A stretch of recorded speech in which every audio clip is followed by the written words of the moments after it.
Ya, somos de la Universidad Técnica de Manabí, de la Facultad de Ciencias de la Salud, de la Escuela de Laboratorio Clínico. La cátedra es Biología Celular y Molecular 2. La docente es la doctora Mayra Párraga. Somos del nivel 2, paralelo B.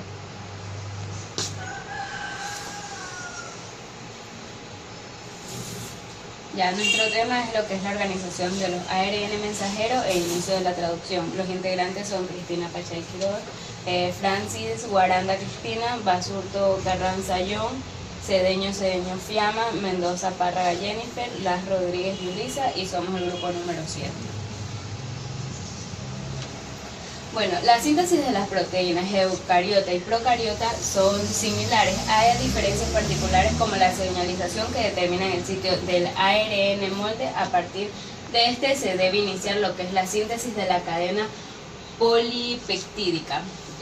Lo que es en la región 5' y 5' de la célula procariota y de la eucariota son secuencias no codificadoras y por eso se les determina UTR.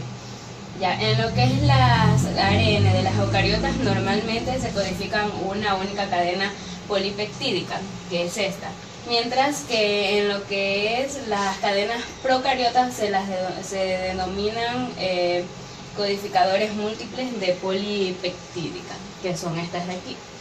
Ya, cuando el ARN codifica a varios polipéptidos se llaman policistrónicos, y cuando se los codifican únicamente en uno se los denomina monocistrónicos.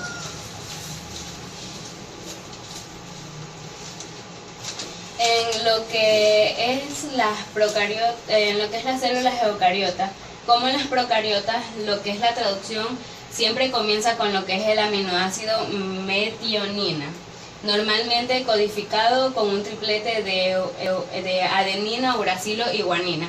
En otras bacterias existen codones iniciadores alternativos, que son como la guanina, el uracilo y la guanina. Cuando esto ocurre al principio de una cadena polipeptídica, estos codones se incorporan a lo que es dentro de una metionina. En la mayoría de las bacterias, la síntesis de la proteína se inicia cuando el residuo de la metionina modificado, mientras que la metionina sin modificar inicia la síntesis en las células eucariotas. En lo que es las señales de identificación de los codones, en lo que es la célula eucariota y procariota son diferentes porque el ARN mensajero policístrico por el ARN mensajero policístrico y monicístrico.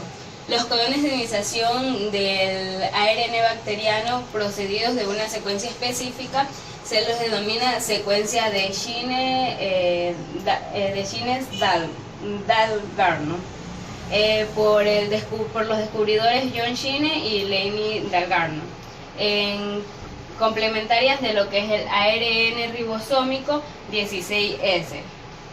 Este apareamiento de las bases complementarias permite a lo que es las ribosomas y las bacterias no solo iniciar en la traducción del 5' del ARN mensajero, sino también en los policistrónicos.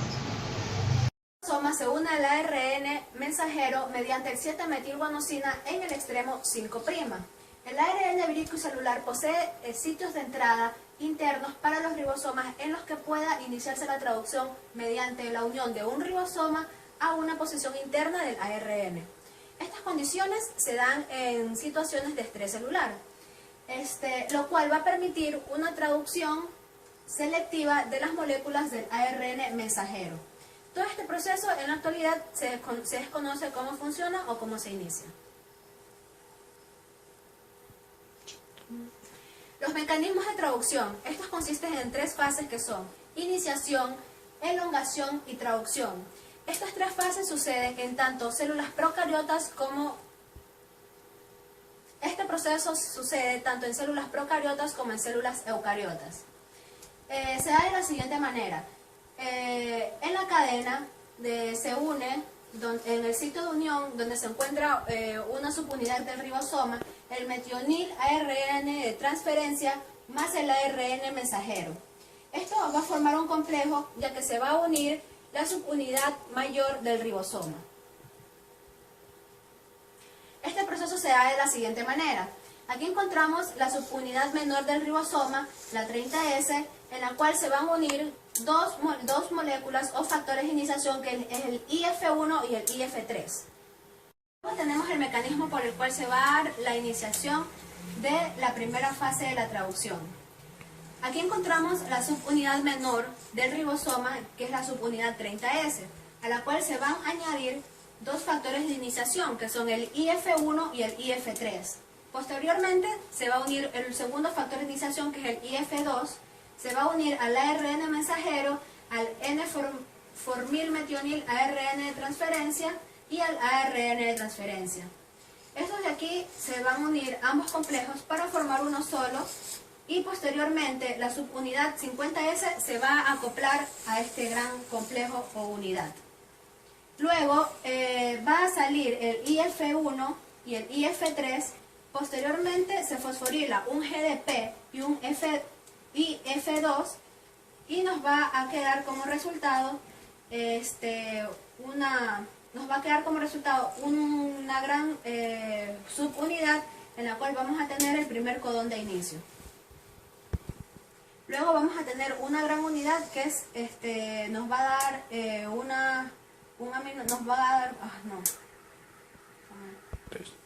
y por último nos va a dar un último complejo de iniciación, que es el complejo 70S, formado por las dos subunidades del ribosoma, lo cual va a catalizar el enlace polipeptídico durante la fase de elongación de la traducción.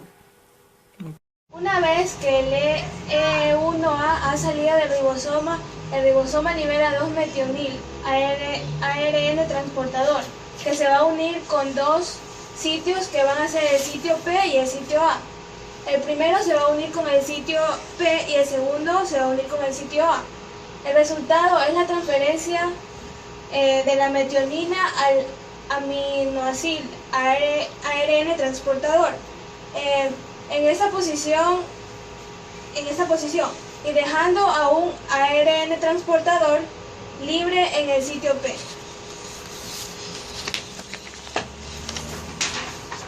Ya, como vemos aquí, esta va a ser la metionina, esta va a ser la metionina, que están juntas, la peptidil transferasa encima de la peptidil transferasa encima de la subunidad grande del ribosoma, forma un enlace peptídico entre el metionina y la valina. El otro paso es que el ribosoma cambia de un codón de la derecha y el ARN descargado sale. ¿Cómo está aquí? La etapa que sigue es la elongación, que es la translongación. Para que la etapa de la translongación se cumpla, esa depende de dos factores. Uno de ellos es el factor de la elongación, que va a ser el EF2, y el segundo es el factor, el segundo factor va a ser el acoplamiento del GTP, que este significa guanosin trifosfato. Durante la translongación,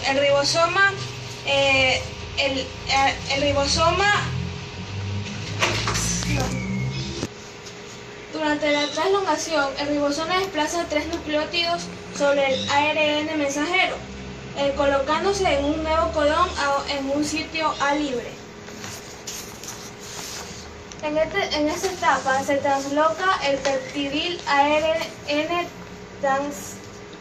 transmisor desde el sitio A al sitio P, y el ARN de transferencia libre desde el sitio P al sitio E. De esta manera, el ribosoma tiene el peptidil ARN transportador en el sitio P y un sitio A vacío. Este es el sitio A, este es el sitio P. Cuando se cambia, durante la translongación, el ribosoma se mueve de 3 nucleótidos a lo largo de la cadena del ARN mensajero, posicionándose en el siguiente codón, con su sitio A vacío, que es el sitio A vacío, y se mueve al sitio P. El ARN de transmisión cargado del A a P y el ARN transmisor descargado desde el descargado pasa al E, que pasa a este lado.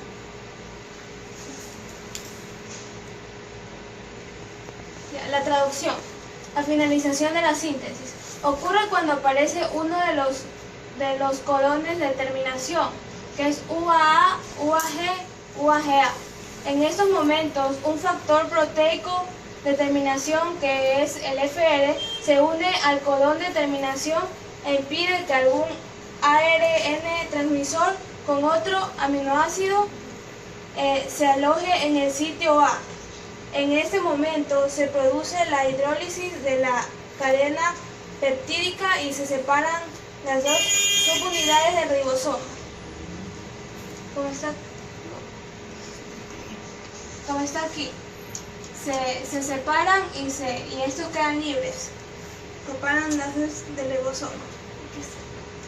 Quedan libres. Las unidades del ribosoma se separan al igual que el factor del libramiento. Quedan libres las dos cadenas, los sitios, el A y el P. Regulación de la traducción. Aunque la transcripción es el nivel principal del control de expresión genético, la regulación de la traducción de las moléculas del ARN también desempeñan una función destacada en la modulación de la expresión genética. Puede controlarse a través de las proteínas represoras de la traducción y microARN no codificantes, que constituyen unos reguladores claves de la expresión genética en las eucariotas. Adicionalmente, las actividades de traducción al global de las células están moduladas en una respuesta de estrés celular, la disponibilidad de nutrientes y estimulación por factores de crecimiento.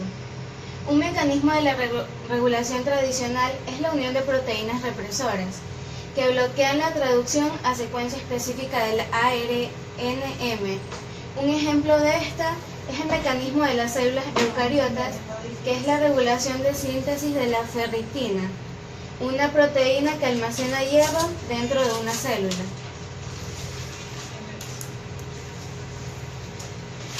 Este es un gráfico que es de la regulación de la traducción de la ferritina. El ARN contiene una secuencia de respuestas de hierro denominada IRE, que es esta, que está cerca del K5', que es la parte que está aquí. Es la presencia adecuada de la cantidad de hierro, que es la traducción que ocurre normalmente. Sin embargo, si la cantidad de hierro, que es la que está acá, disminuye, una proteína denominada proteína de unión se une a la secuencia IRE, bloqueando la traducción al inferir una unión de ARM a la subliminal de la ribosómica, que es la 40S. La traducción también puede ser regulada por proteínas que se unen en secuencias específicas de regiones de 3', no traducidas en algunas ARNM.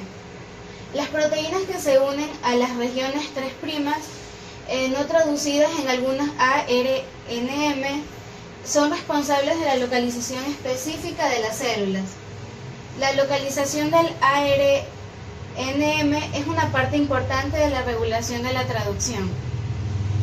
Por ejemplo, la localización del ARNM en los óvulos o embriones juega un papel importante, ya que permite que las proteínas se sinteticen en los sitios apropiados en el desarrollo del embrión.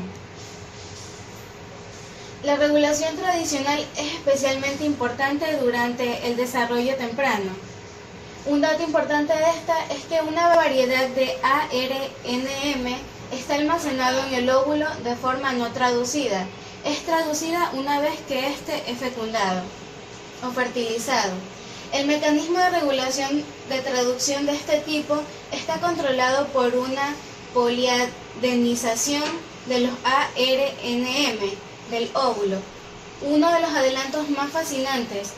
En los últimos siglos, o en el último tiempo es el descubrimiento del papel que tiene el ARN no codificante en la regulación de la expresión genética. Bicaternarios largos de los ARN sí pueden introducirse en las células mediante métodos experimentales o bien formarse en la propia célula. Al contrario, la ARN polimerasa 2 transcribe moléculas precursoras de los ARN-Mi como transcritos primarios de 70 nucleótidos. Como podemos ver en la imagen, esta es la regulación de la traducción por ARN-Mi, que lo que quiere decir es que las moléculas precursoras de los ARN-Mi sufren reacciones de escisión secuencial por acción de las nucleasas por la acción de estas dos nucleasas, Drosia y Dicer, y dan lugar a moléculas bicaternarias de ARN de los 22 nucleótidos. Los ARN-Mi se asocian al complejo RICE, que son los que están aquí. Estos se asocian y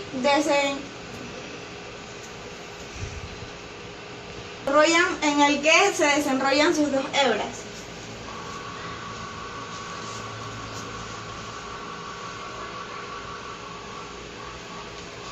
Estas también incorporan una hebra de las moléculas de ARN-Mi o ARN-Si por ARN, solo por ARN. Como consecuencia de los dos dirigen al complejo hacia el ARN complementario. Algunos casos inciden la escisión del ARN-M diana por acción del componente del RIS. La mayoría de los ARN-Mi crean híbridos que no son complementarios con sus dianas.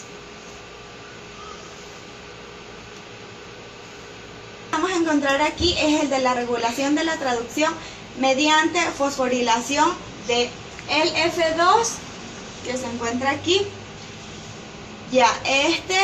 La forma activa del F2 dirige al metionil hacia el iniciador ribosómico o iniciador del ribosoma. A continuación, el F2 es liberado del ribosoma. Como lo podemos ver aquí, está separado del ribosoma en su forma inactiva, unido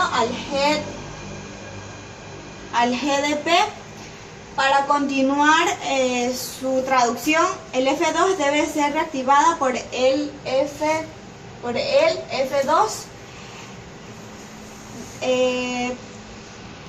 que estimula el intercambio de GDP por GTP. Esta también puede ser inhibida por la acción de proteínas quinasas. Lo que podemos encontrar aquí es de la regulación del F4E en ausencia de factores de crecimiento o agotamiento de factores de crecimiento. Las proteínas de unión de el F4E se unen a las del F4F. En aquí comienza lo que es la formulación de factores de crecimiento o fosforilización de 4E-BP. En su interacción, el F4F en su interacción con el F4G inhiben la traducción de la estimulación por factores de crecimiento. Estas inducen a la fosforilación de los 4E-BP, que son los que están aquí, que disocian el F4E y permiten el comienzo de la traducción para controlar la síntesis de proteínas.